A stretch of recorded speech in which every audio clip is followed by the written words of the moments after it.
Hablemos de igualdad.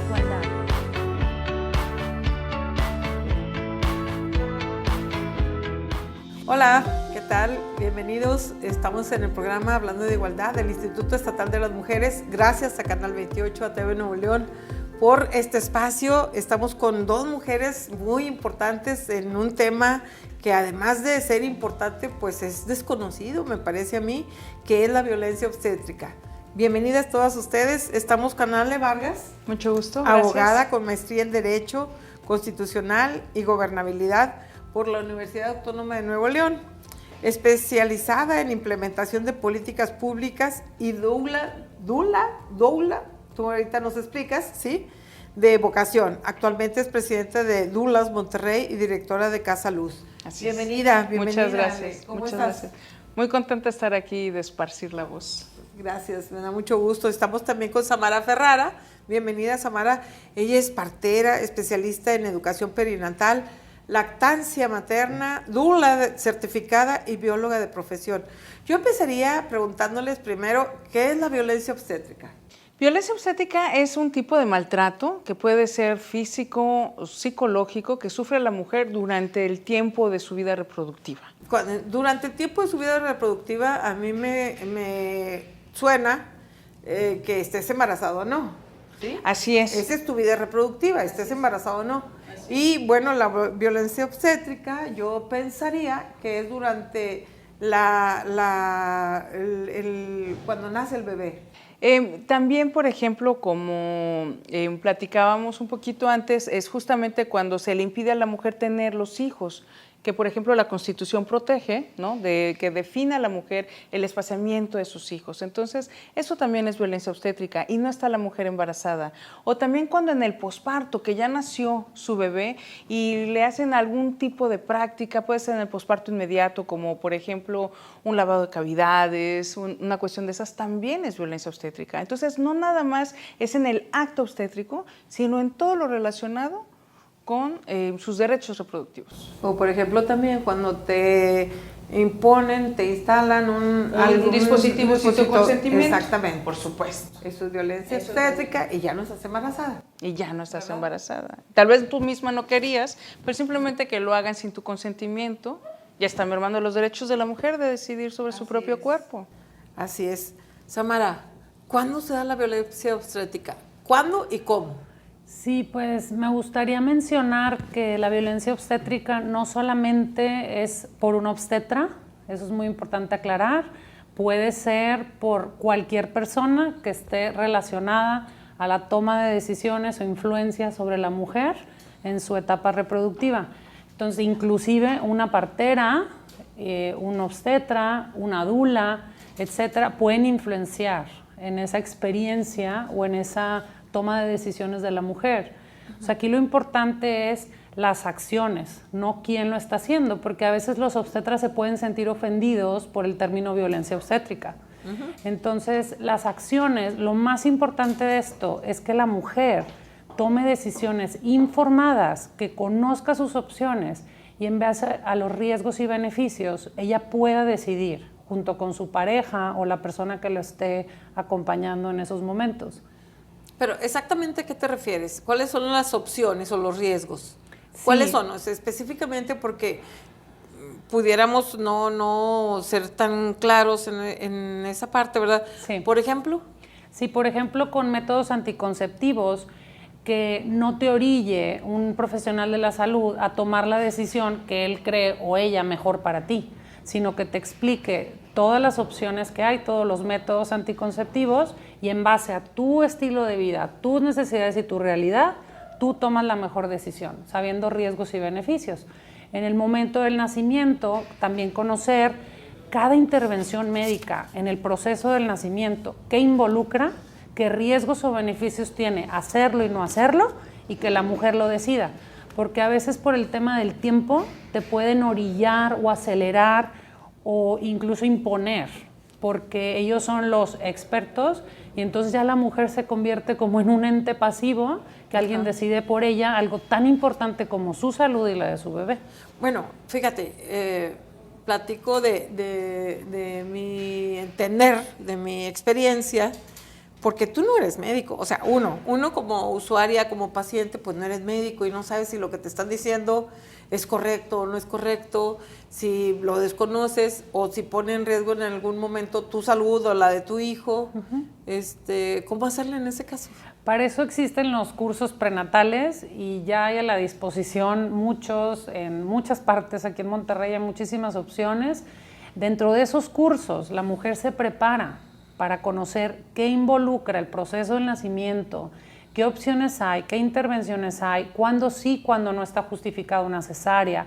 Y entonces ya puedes tener un diálogo al mismo nivel, aunque el doctor, sí, es un especialista que cursó 10 años o más, especialidad, subespecialidad, pero qué importante conocer qué involucra el proceso de nacimiento de nuestros hijos, porque si no lo conocemos, alguien más va a decidir por nosotros.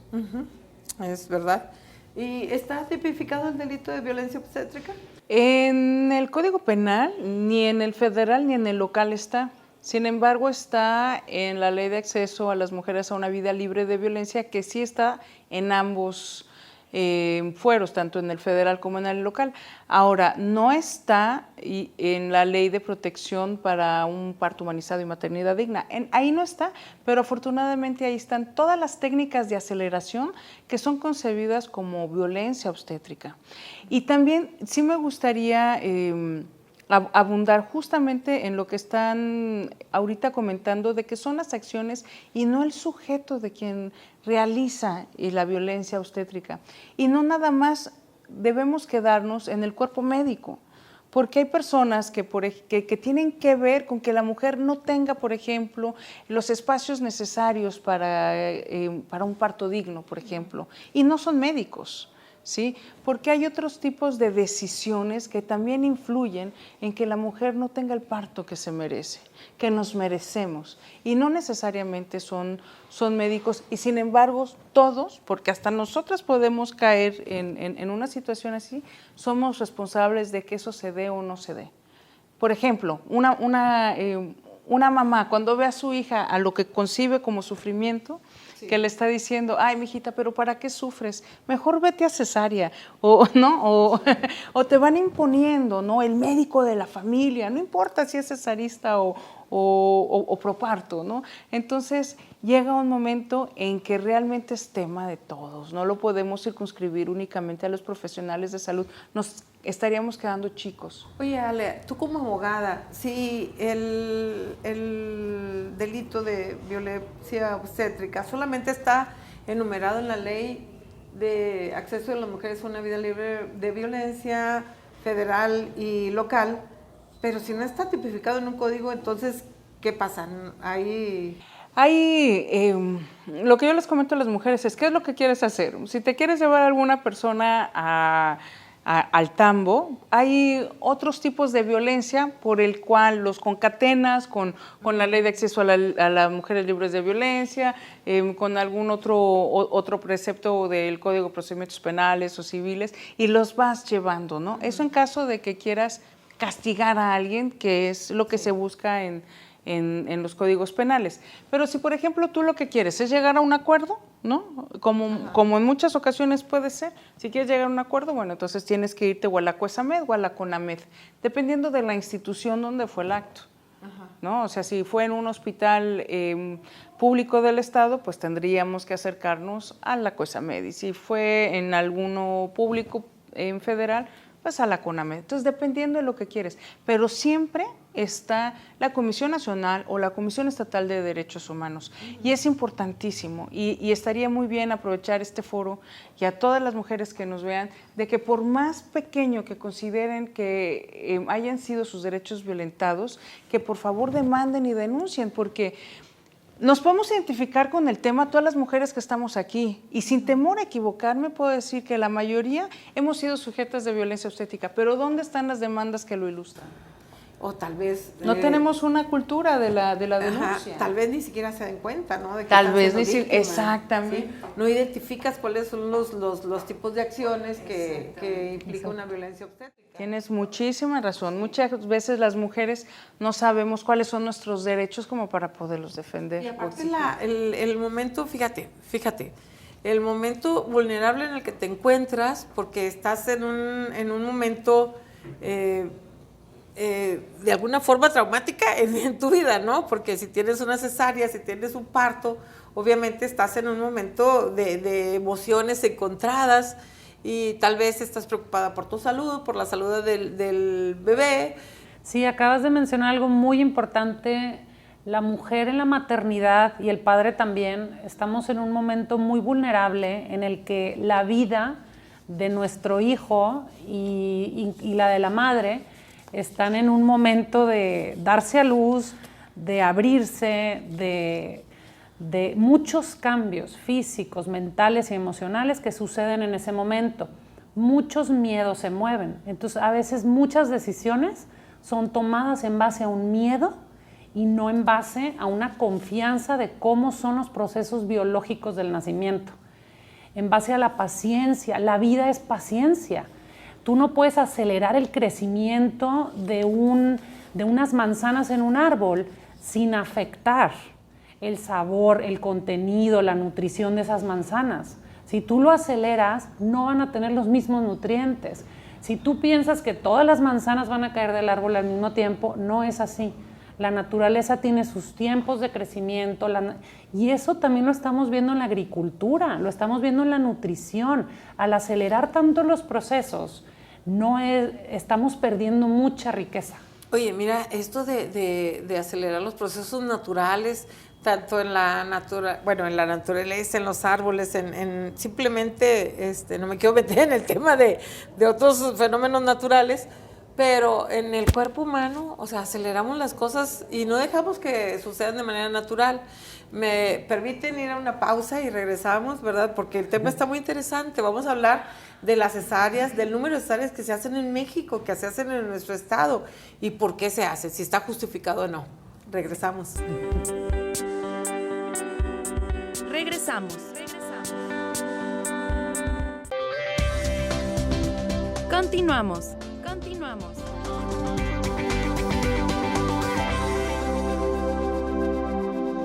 Gracias por continuar con nosotras. Estamos en el programa Hablando de Igualdad del Instituto Estatal de las Mujeres, Canal 28, Radio Nuevo León. Gracias por acompañarnos. Estamos en un tema muy interesante que es la violencia obstétrica con Ale Vargas y Samara Ferrara, ¿sí? Nos quedamos con que, ¿por qué tantas cesáreas? Fíjate, en México más de 3.7 millones de mujeres a las que se les practicó este procedimiento quirúrgico, el 10.3% no fue informada de la razón por qué se le hizo una cesárea y al menos el 9.7% no le pidieron autorización para realizarla. ¿Por qué tanta cesárea? Sí, pues yo creo que el factor número uno es el miedo que hay. En las últimas generaciones se ha transmitido como una cultura de miedo alrededor del nacimiento. También tiene que ver la formación o preparación de los médicos y la falta de información en la sociedad, en las mujeres, en las familias, en cuanto a qué implica, riesgos, beneficios, cuál es el proceso biológico, qué beneficios tiene. Todo esto yo siento que más bien vamos tomando las decisiones en base a miedo o la cultura que ya se creó. O por hacer las cosas más simples, ¿no? No batallar y más rápido y aunque Exacto. me tarde la recuperación, pero a lo mejor me evito el dolor de un parto natural, ¿sí? Lo que estás diciendo es muy importante, el tema de los tiempos y la practicidad. Como ya la vida es un poco más acelerada y entonces los tiempos y hay que agendar y sabemos que el nacimiento no es así. Los animales no agendan el nacimiento de sus hijos y es importante como respetar esos tiempos porque tienen un sentido en el que sean así. Sí, que se complete el desarrollo del bebé, ¿verdad? Dentro de su madre, porque además de lo físico, del tema de salud, pues también el tema afectivo va involucrado, ¿no? Como sabemos, los pulmones, sistema respiratorio se desarrollan al final del embarazo. Entonces, qué importante no sacar al bebé antes de tiempo, programarlo sin ninguna razón que verdaderamente se obtenga un beneficio para el desarrollo del bebé. Pero sí hay justificación para las cesáreas. Fíjate que la Organización Mundial de la Salud ha considerado, si acaso, entre un 10 y un 15% de cesáreas que pudieran ser justificadas. La verdad es de que aquí estamos no nada más al revés, sino hasta más arriba. Nuestro índice de cesáreas en Nuevo León estamos en el 94%.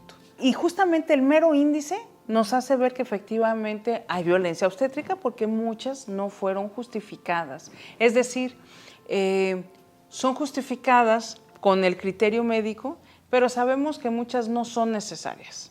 Entonces, no, realmente sí hay una desigualdad en cuanto a las que deben ser y a las que son. Y además aquí hay, afortunadamente siempre les digo que en Monterrey están las opciones de parto que quieran. Es decir, aún en hospitales, hay hospitales que tienen sala de labor, parto y recuperación. Y uno pensaría que en esos hospitales el índice es menor de cesáreas y no es así. Entonces, nada más, las pocas mujeres que logran entrar a esas salas de LPR son las únicas que cuentan en su 6% de partos, ¿sabes? Ajá. Y quiere decir que el grueso de todas las demás siguen siendo cesáreas, ya sea por decisión de la mamá, porque confunden que un parto respetado es una decisión de la mamá, sea o no sea informada. Y esto sí es muy importante precisar. Cuando tienes, por ejemplo, tu primer bebé, tienes varios hijos, ¿sí? Y el primer nacimiento fue por cesárea. Los demás en automático van por cesárea, dice el médico, y uno le cree. En gran parte es porque nos hace falta información. Si tomáramos esos cursos de preparación al parto, sabríamos que una cesárea no es indicación de más cesáreas y que entonces tu médico, que en un proceso sano, porque no estamos enfermas para necesitar que nos salven la vida, ¿estamos de acuerdo? Estamos Fíjate, no, es que me reí porque una vez le dije a un amigo, le dije, oye, ¿ya se le vio a tu esposa? Dijo, no estaba enferma. Dijo, ya tuvo el bebé. Y sí es cierto. Claro que es cierto, sí, por supuesto. Entonces, si seguimos viendo a los médicos como que nos van a rescatar la vida, pues por supuesto que la relación va a estar en vertical. Pero si lo vemos como lo que son, prestadores de servicios, que te pueden dar el servicio que a ti te gusta y si no te gusta, cambias y vas por otro, entonces ponemos ya la relación médico-paciente en horizontal. Y yo te estoy pagando para que me des un servicio humanizado. ¿Me lo puedes dar? Sí, perfecto. O no, me voy con otro. Por eso, en primer... ¿Cuál es un embarazo sano? Pues el que tiene una mujer que no tiene ninguna complicación y un bebé que no tiene ninguna complicación, ¿no? Vayámonos a cualquier sistema de salud del mundo donde estos índices son diferentes. Vayámonos a Europa, que es donde están mejor. ¿Qué diferencia tiene Europa con nosotros? Su primer nivel de atención obstétrico es una partera. ¿Sí? Entonces, si la mujer presenta complicaciones, ya se refiere con un ginecólogo. Okay. Pero si no, ¿por qué va a ir con un ginecólogo? Si no sería de manera natural, con una partera. Exactamente. Entonces, las parteras tienen embarazos sanos. Ajá.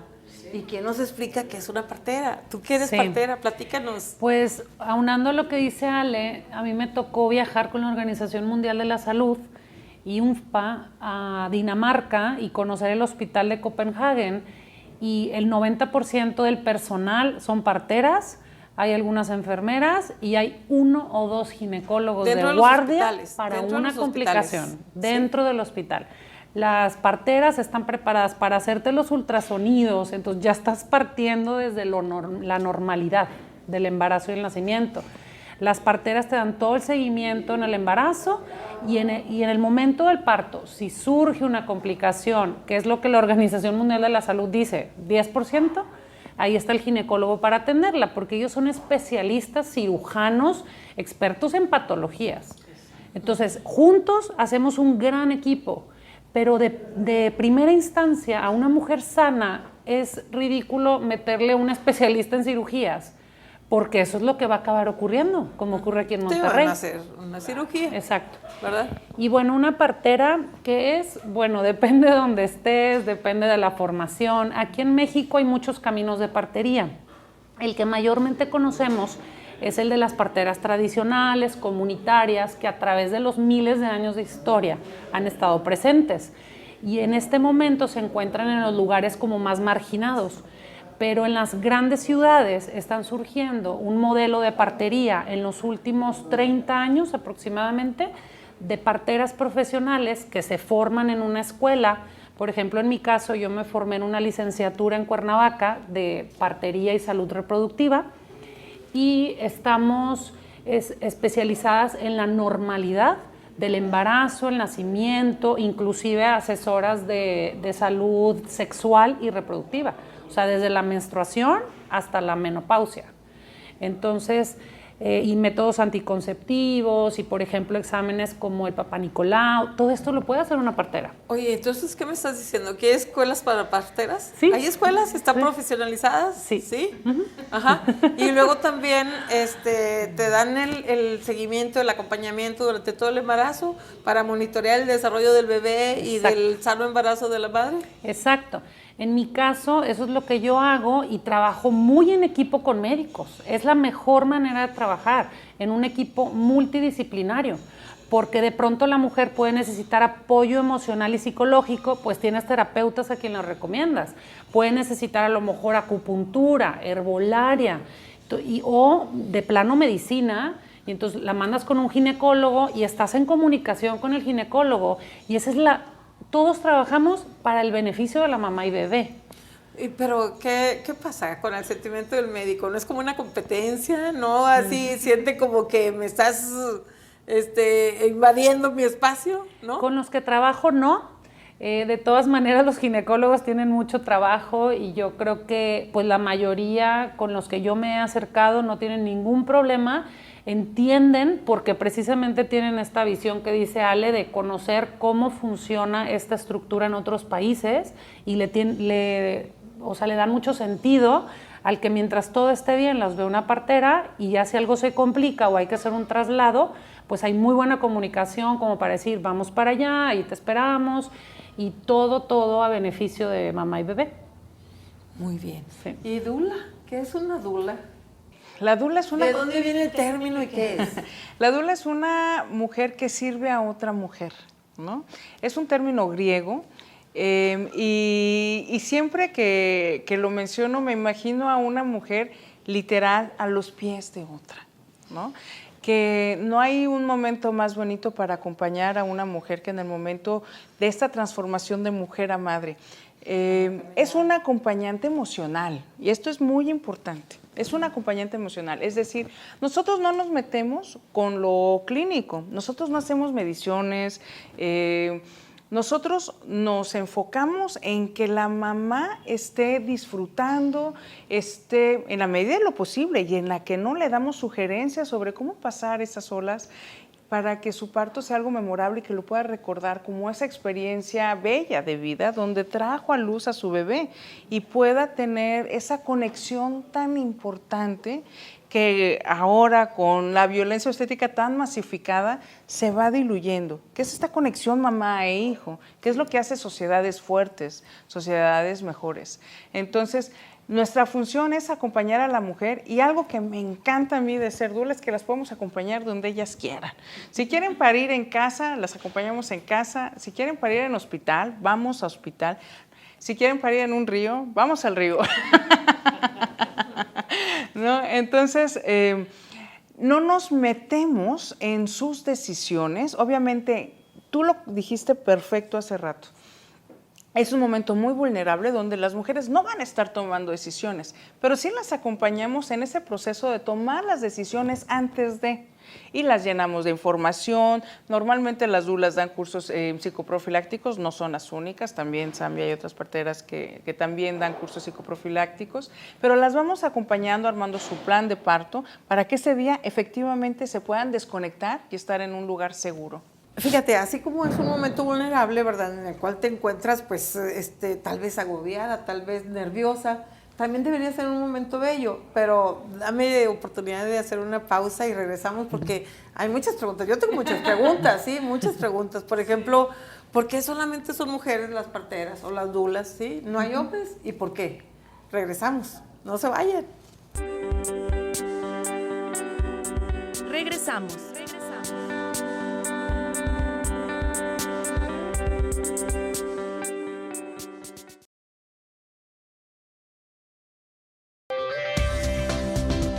Continuamos.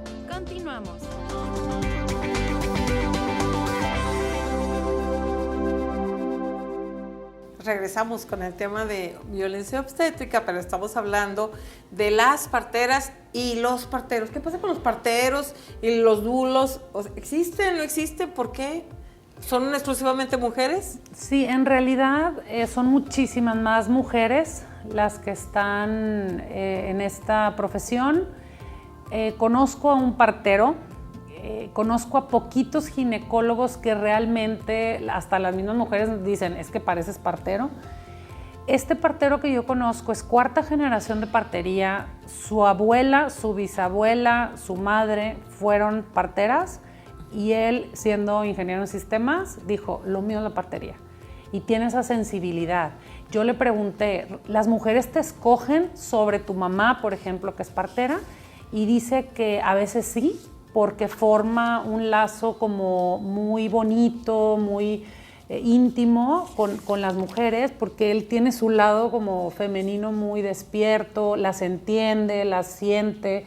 Entonces yo creo que eso es bien básico y importante, porque no por ser mujer significa que entiendes más a las mujeres. Yo creo que hay mujeres también muy duras y rígidas que en el momento del nacimiento lo que quiere una mujer es como esta energía femenina de los no tiempos, no rigidez, no estructuras. El nacimiento no es una estructura.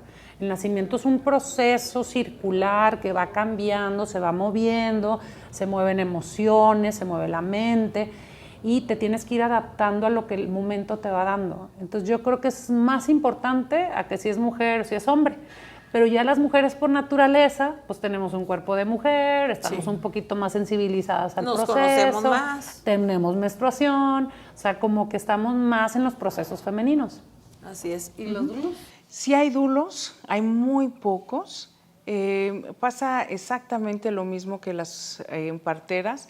Es un oficio más de mujeres porque, como te comentaba, las dulas somos acompañantes emocionales. Entonces, normalmente, las dulas, no quiero cerrarlo, normalmente somos mamás que ya pasamos por el proceso. Entonces puede haber esta empatía. Y yo, que ya pasé por ahí, te puedo decir a ti que sí puedes, porque ya pasé por eso. Ajá. Y tú lo sabes. Porque lo entiendes perfectamente, exactamente, porque ya lo viviste, exactamente. ¿No? Entonces esta empatía, este acompañamiento emocional, normalmente lo viven las mujeres. Cierto es que hay hombres muy sensibles que pues se han formado como dulos, pero también es un proceso muy íntimo, donde todo tu ser, no nada más la parte genital, que por supuesto que sí, pero todo tu forma de ser, toda se abre y se despliega, porque ya no eres tú gobernando tu conducta. Ya está entrando ahí un cerebro muy, muy primitivo que saca tus instintos. Entonces quieres que esté alguien que te dé esa libertad y seguridad de no juicio, de libertad, de empatía, ¿sabes? Entonces, que te puedas exponer de esa manera y que tengas esa tranquilidad de que no vas a ser juzgada, normalmente la da otra mujer que ya pasó por ahí. Así es, y ese acompañamiento pues es muy, muy importante. Hablábamos del que el parto, el momento de la maternidad, ¿verdad? Es un momento vulnerable, donde te invaden muchas emociones, pero debería ser un momento bello. Incluso de esta experiencia, bueno o mala, ¿afecta o no afecta, por ejemplo, el lazo con tu bebé o la lactancia, por ejemplo? Por supuesto que sí. Y eso es por lo que vale la pena todo, ¿no? Después de que pasas por esas horas de trabajo de parto, que luego dicen, ¿por qué quieres vivir eso? Justamente por eso, porque en ti como mujer hay una transformación y en tu hijo hay una bienvenida que le da la persona en la que más confía, que es su mamá, ¿no? Su mamá va a hacer todo lo posible porque ese bebé tenga la llegada que merece, suave, amorosa y de mucha conexión, que es para lo que venimos a este mundo. Entonces nace bebé y cuando pueden tener esa mirada, ¿no? Esa conexión y estas hormonas que sentimos que son naturales, que es la oxitocina, te conecta y te da este sentido de protección, ¿no? Y que el bebé pueda decir, tú eres mi mamá porque me estás dando lo mejor, hace que obviamente nuestra conducta como madres y como hijos cambie. No nada más que la relación se solidifique, sino que también la mamá tenga un compromiso de darle lo mejor a su bebé, no en ese momento, sino más adelante, pasando por la lactancia, por la crianza, por toda la vida, y que el bebé, futuro miembro de esta sociedad, sepa que con su mamá hay un lugar seguro y que tiene ese amor incondicional que necesitamos todos los seres humanos. Así es. Entonces, hablando de la cesárea, ¿afecta o no afecta la lactancia? Es decir, ya no hablo de la conexión, que eso es indiscutible, pero hablo de la producción de leche. ¿Afecta? Sí, definitivamente afecta, y dependiendo si la mamá tuvo un trabajo de parto o no. Si la mamá estuvo segregando esas hormonas, la química del proceso del nacimiento, y ya al final se le hizo una cesárea, va a ser muy diferente, porque el cuerpo ya fue tomando como que un bebé va a nacer. O sea, está produciendo oxitocina, está produciendo endorfinas, todas las hormonas que la van a preparar para precisamente el reflejo de eyección de la leche, la producción de la leche y toda esa química que se da para que la lactancia sea lo más fluido. También a veces lo que pasa es que sea parto o sea cesárea, lo más importante es que el bebé conecte enseguida con la mamá, que no se lo lleven. O sea, si es un bebé sano, esa química se tiene que dar en ese momento, porque el momento del arrastre del bebé en el pecho, el momento de la conexión piel con piel, los olores, los sabores, y que no haya un desenchufamiento de mamá y bebé. Del cordón umbilical, la siguiente conexión es el pecho. Ritmo cardíaco, ritmo respiratorio, química, intercambio de bacterias piel con piel. Todo eso, si se da a nivel biológico, es más probable que la lactancia se establezca, sea parto o sea cesárea. Así es. ¿Y dónde, con una partera, dónde se da el parto? Sí. ¿Dónde puede ser? Pues como dijo Ale, puede ser también en lugares exóticos en la naturaleza, pero lo más normal sería en casa. Las mujeres que escogen una partera puede ser en un centro de partos o maternidad o un birth center, una casa de partos. Aquí en Monterrey todavía no hay diferentes partes de la República que ya puedes encontrar y son dirigidos por parteras y a veces en equipo con médicos y con dulas. Y aquí en Monterrey como se hace es que hay diferentes estructuras, una que es equipo de puras parteras, hay otra que es partera, pediatra y dula, que es como yo trabajo. Con Ale hemos trabajado bastante y junto con otros pediatras que se han aunado a este movimiento, y se hace en el domicilio, y todo se hace en el domicilio, las consultas prenatales, el momento en que empieza con el trabajo de parto, el nacimiento y las horas de posparto, y las familias dicen, es que qué rico quedarme en el mismo lugar, no me tengo que trasladar en el momento más vulnerable, que es que siento que el bebé se me sale, voy a una institución donde no conozco las reglas o es ajeno a mí. Entonces, este momento de continuidad, si ya tienen más hijos, se pueden quedar con los hijos, con las mascotas, o sea, realmente es un proceso familiar, íntimo, privado. Sin presencia de los médicos, necesariamente. A veces sí quieren de todas maneras tener un ginecólogo ahí y está perfecto. Yo siempre me abro a lo que le dé seguridad a la familia. Puede estar un ginecólogo, puede estar un pediatra. A veces ellos mismos dicen, no quiero nada de médicos, solo contigo, o solo contigo y una dula. O sea, quiero un ambiente más femenino, no médico. Entonces también nos acoplamos a lo que la familia le dé seguridad. Samara, ¿y cuánto cuesta un parto con una partera? Sí, pues puede variar. De la forma como yo trabajo son 35,000 pesos ya con partera, pediatra y dula. Ajá. Y eso incluye el momento del nacimiento, el posparto, y yo también incluyo, cuando trabajo con Ale, incluimos juntas un cierre de posparto con un baño, con cierre con rebozo, que se da al terminar la cuarentena, que es muy bonito, es un cierre físico, energético, hermoso. Entonces la mujer ya siente como su cuerpo otra vez regresando a ella misma. Y también trabajo lo que es la placenta. Las familias que estén informadas de las propiedades de la placenta lo podemos convertir en cápsulas y en tintura. ¿Y cómo le hacen? ¿Cómo las convierten? ¿Esas son las células madre? Exacto. ¿Sí? La placenta está cargada de células madre, cargada de hormonas y propiedades que le va a ayudar a la madre en la recuperación de posparto, no solo a nivel químico y físico, sino a nivel emocional. Las mujeres que se sienten como en este momento de adaptación en el posparto, baby blues, se toman cápsulas de placenta y dicen, o sea, hay testimonios, pero muchísimos, donde las mujeres dicen, es que me las tomo y siento como que me equilibro. Pues eso es precisamente lo que hace la placenta. Oye, qué interesante, ¿verdad? De un parto todo lo que podemos decir. Ajá. Sí, y podemos decir tanto de la historia de la mujer en un parto, ¿no? Por ejemplo, platícanos. los miedos que tiene una mujer se ven reflejados en el proceso de parto. La infancia ¿Cuáles son que los tuvo. miedos más comunes? ¿Y por qué? ¿De dónde sale Los ese miedos miedo? más comunes es si me voy a desgarrar, por ejemplo, ¿no? Que me vaya a doler, ¿no? ¿Qué tan buena o mala madre puedo ser? ¿Sí?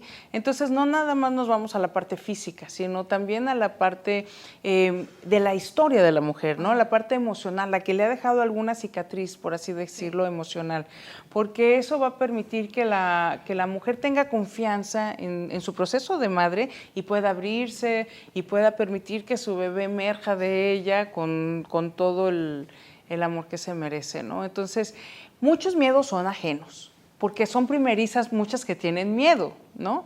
Y no han pasado por ahí, entonces es algo como... Pero no podemos negar que sí duele. O sea, sí Claro. es doloroso. Sí, pero sufrir es opcional. Ajá, a ver, ¿cómo? Platícame. ¿Cómo evitamos sufrir en un parto? Porque O sea, hay dolor de parto, ¿no? Entonces, lo digo porque mi experiencia dice como Claro. mis partos, ¿se dice así? Sí, tus mis partos. partos han sido por Son cesárea. quirúrgicos, claro. Cesárea, son quirúrgicos, duele la cesárea, pero también duele un parto natural porque tienes dolores de parto. Pero no me contestes ahorita, vamos a una pausa y regresamos para que estén atentas. Vamos a hablar del dolor en el parto, porque sí hay, cómo lo podemos inhibir o cómo podemos hacerlo menos doloroso, menos traumático. Más ¿sí? llevadero. Regresamos ahorita. Regresamos.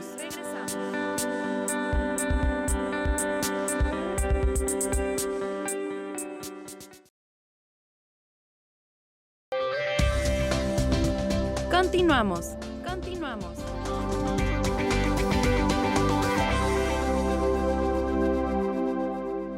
Gracias a Canal 28 TV Nuevo León, Radio Nuevo León, por estar con nosotros en este programa Hablemos de Igualdad en el Instituto Estatal de las Mujeres. Gracias Ale, gracias Amara, por esta plática tan interesante, porque también son temas de los que no se habla normalmente, ¿verdad? Y desconocemos muchas cosas a pesar de ser mamás. Por ejemplo, estábamos hablando del dolor en el parto. ¿Cómo hacerle para que un parto no duela? Duele, de manera quirúrgica o de manera natural, duele el parto. Bueno, en un parto natural, en lo que viene siendo el trabajo de parto, lo que viene siendo las contracciones ya las tenemos predispuestas a que van a doler.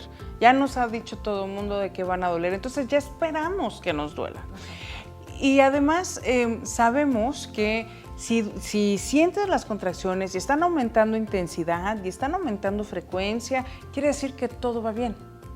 ¿Sabes? Entonces ya aquí se empieza a cambiar el sentido de lo que percibimos, es decir, es un dolor, pero es un dolor amigo, es un dolor que te va indicando que todo está bien. Lo mejor es que sí las podemos manejar.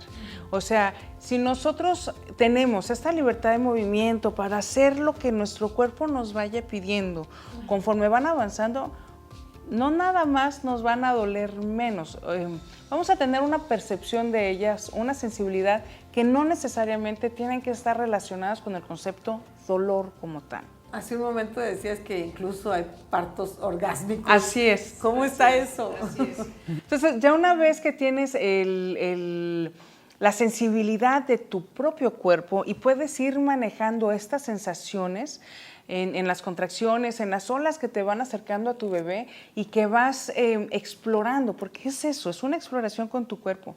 Vas explorando todo lo que te hace sentir traer a tu bebé, pues obviamente tiene que ver con las mismas áreas que tiene que ver hacer el amor, y hasta el ambiente es igual. ¿Sí? Cuando tú haces el amor, pues queremos velitas, queremos musiquita, ¿no? Queremos la compañía de nuestra pareja, unos besitos, y todo eso te estimula oxitocina. Cuando hacemos el amor, eso nos va llevando al orgasmo. ¿Sí? Cuando estamos teniendo un bebé, también queremos las velitas, la musiquita, queremos que nuestra pareja nos dé un beso, y son las mismas áreas que en este caso ya están estimuladas, ¿no? Entonces, es posible, conforme se va acercando el momento, tener partos orgásmicos. No es de todos, hay que tener una libertad mental, claro, sí, una libertad corporal, por supuesto, conciencia y una conexión con tu pareja también.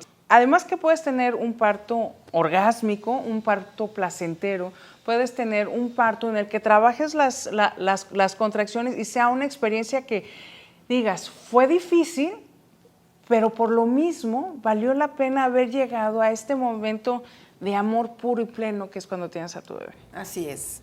Yo creo que para todas las mujeres o quienes son madres, ¿verdad? Es uno de los momentos de mayor felicidad cuando tienes a tus hijos, ¿verdad? Y que además pues nos define el resto de la vida. Somos mujeres, con o sin hijos, y somos plenas con o sin hijos, ¿verdad? Pero cuando eres madre, pues es un momento muy bonito. Ajá, muy bonito. Samara, en 2017 México ocupó el segundo lugar en la tasa de cesáreas practicadas, tanto en los países miembros de la Organización para la OCDE, para el Desarrollo Económico, y en 2020 el número de nacimientos por cesárea en nuestro país superó los partos naturales y llegó a ser de más del 50%, cuando la Organización Mundial de la Salud recomienda que no pase del 15%. Imagínate la diferencia, es muchísima, del 15 al 50%, ¿no? ¿Por qué tenemos tantas cesáreas? Regresamos a cuestionarnos, ¿por qué tantas cesáreas? Es una pregunta demasiado importante que como sociedad nos tendríamos que estar cuestionando, porque sí importa hacerle caso a la biología en cuanto a las necesidades básicas desde el origen de la vida. Ya desde ahí te marca un sistema inmunológico.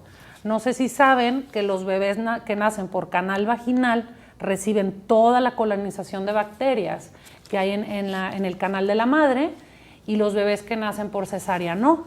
Entonces ya están naciendo con un sistema inmunológico más fuerte.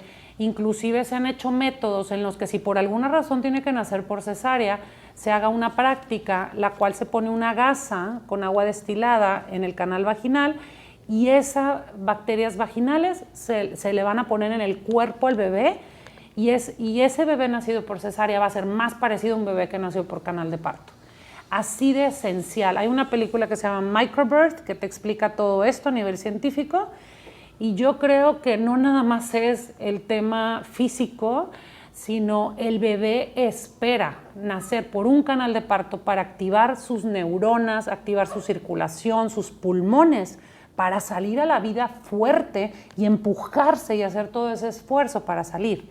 Entonces yo creo que sí tenemos que cuestionar qué está sucediendo con las prácticas, qué está sucediendo con la educación, qué está sucediendo, por qué estamos tan desconectados de un proceso tan esencial como lo que es nacer. ¿Por qué le tenemos miedo a nacer? Si es algo de lo que todos cruzamos. Entonces, si comparamos realidades de por qué allá tienen menos cesáreas y nosotros tenemos tantas, bueno, pues un factor es ese, la educación de la sociedad, la educación de los que están atendiendo los partos. Entonces se resume en el lugar de nacimiento, la información o la preparación mental, física que tiene la persona que va a vivir el proceso, y la persona que va a atender. Entonces es un conjunto de factores que involucran ese tipo de realidades. Y ¿verdad? También dentro de este conjunto, el grupo de valores, de justificaciones, de condiciones, sí, también están las oportunidades que tenga cada comunidad, ¿no? Por ejemplo, el acceso a la salud, el acceso a la información, ¿tiene que ver? Es que también encontramos esa otra problemática. hay lugares donde necesitan más cesáreas, lugares marginados. De hecho, África tiene, o sea, varios países. Me tocó estar en una preparación como de liderazgo y asistieron varias parteras africanas que decían, más bien en estos espacios necesitamos más apoyo médico, porque no hay, y las mujeres mueren cuando realmente necesitan acceso a la tecnología, acceso a intervenciones para salvar vidas. Y aquí sobreutilizamos la medicina, sobreutilizamos las drogas y los medicamentos en situaciones donde no se deberían de usar ni tan a la ligera, porque toda intervención tiene riesgo cuando lo haces solamente por los tiempos, por la falta de paciencia. ¿Y sabes qué? Yo me atrevo a complementar. Monterrey es una sociedad productiva, es una sociedad muy industrial. Sí.